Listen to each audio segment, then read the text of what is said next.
Unfit. বাড়ি চল তুই।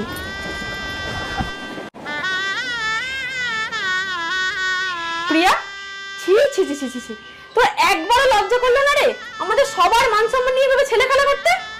তুই একগুলো আর কতবার করবি বলতো? তুই কি বিয়ে করার জন্য পাগল হয়ে গেলি নাকি? পড়াশোনা, অ্যাম্বিশন সবকিছু ছেড়ে দিয়ে সারাদিন শুধু বিয়ে বিয়ে আর বিয়ে।